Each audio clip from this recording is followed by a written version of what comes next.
அனைவருக்கும் வணக்கம். இன்னைக்கு நம்ம என்ன பார்க்க போறோம்னா, அதாவது லவ் மேரேஜா அல்லது அரேஞ்ச் மேரேஜா?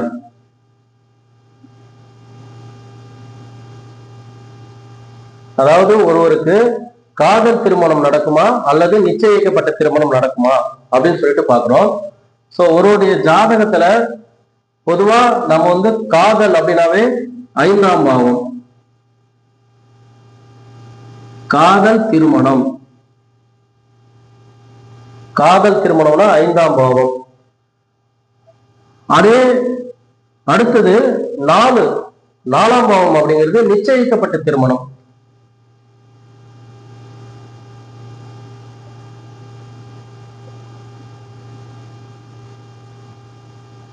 நிச்சயிக்கப்பட்ட திருமணம். பொதுவா திருமணம் அப்படின்னாவே நம்மளுடைய ஜாதகத்துல 7ஆம் பாவம் இதை குறிக்கும். பொதுவா அவருடைய ஜாதகத்துல 5ஆம் பாவம் அப்படிங்கிறது காதலையும், 4ஆம் பாவம் நிச்சயிக்கப்பட்டதையும், 7ஆம் பாவம் திருமணமும். ஒரு ஜாதகத்துல ஒரு பாவத்துக்கு அடுத்த பாவம் அதனுடைய விளைவை செய்யும். அதாவது 5ஆம் பாவம் யாருக்கெல்லாம் 1, 7, 11, 9 இதை குறிப்பிடுதோ அவங்களுக்கு பொதுவா காதல் கண்டிப்பா நிச்சயமா இருக்கும்.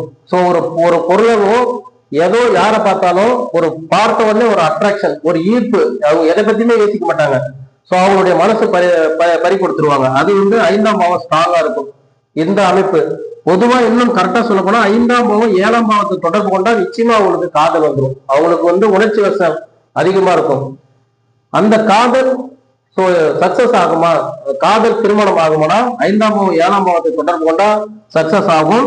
7ஆம் பாவம் 1, 3, 9, 11 இது தொடர்பு கொண்டதுன்னா கன்ஃபார்ம் 100% அவங்களுக்கு காதல் திருமணம் தான் நடக்கும். இந்த அமைப்பு இருக்கும்.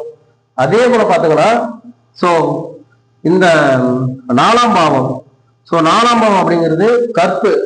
அந்த 4ஆம் பாவம் 7ஆம் பாவத்தையோ 5ஆம் பாவத்தையோ குறிப்பிடுது. அப்படின்னா வீட்டு சம்பந்தத்தோட பெற்றோர் ரெண்டு சைடும், 2 பெற்றோரும் சம்மதத்தோட அவங்களுக்கு திருமணம் அப்படிங்கிறது நடக்கும்.